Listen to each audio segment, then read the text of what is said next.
Some marry for love, some marry for money, and everyone marries because they are expected to. Oscar married Constance Lloyd, a bright girl, but dependent.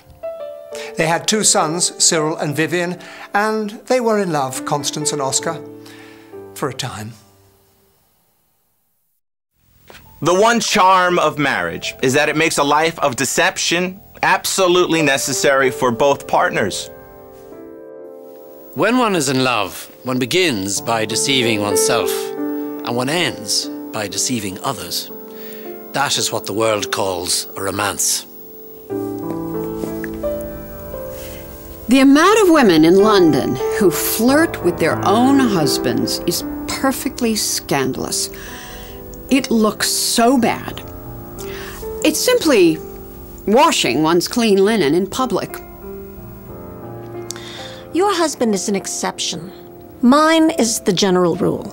And nothing ages a woman as rapidly as having married the general rule. Fathers should be neither seen nor heard. That is the only basis for proper family life.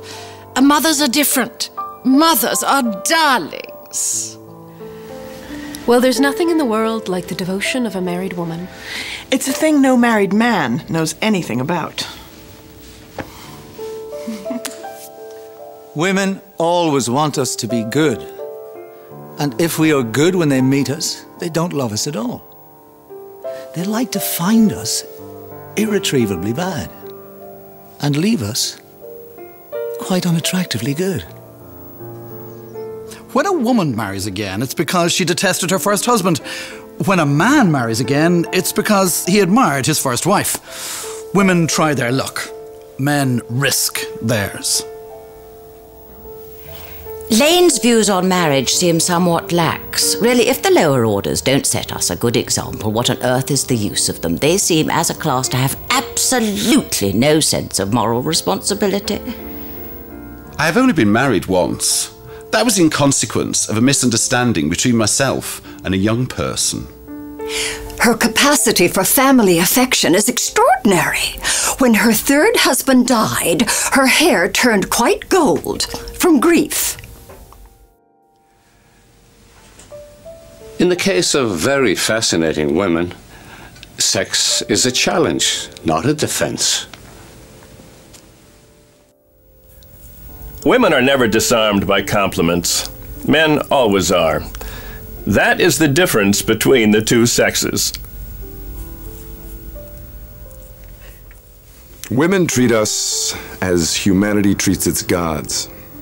They worship us and are always bothering us to do something for them. That's true. Man, poor, awkward, reliable, necessary man, belongs to a sex that has been rational for millions and millions of years. He can't help himself. It is in his race. The history of woman is very different. We women have always been picturesque protests against the mere existence of common sense. We saw its dangers from the first. Society is a necessary thing. No man has any real success in this world unless he has got women to back him, and women rule society.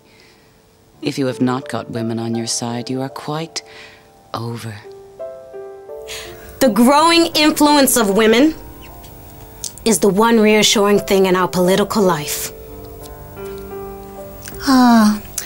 The strength of women comes from the fact that psychology cannot explain us. Men can be analyzed. Women merely adored. All men are married women's property. That is the only true definition of what married women's property really is.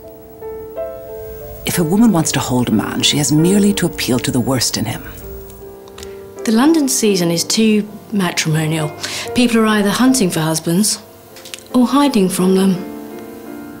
The ideal man should talk to us as if we were goddesses and treat us as if we were children. He should refuse all of our serious requests and gratify every one of our whims. He should encourage us to have caprices and forbid us to have missions. He should always say much more than he means, and always mean much more than he says. Women are not meant to judge us, but to forgive us when we need forgiveness. Pardon, not punishment, is their mission. If you want to know what a woman really means, which, by the way, is always a dangerous thing to do, look at her. Don't listen to her. She wore far too much rouge last night and not quite enough clothes. That is always a sign of despair in a woman. It's most dangerous nowadays for a man to pay attention to his wife in public. It makes people think he beats her when they're alone. Men always want to be a woman's first love. We women have a more subtle instinct about things. What we like is to be a man's last romance.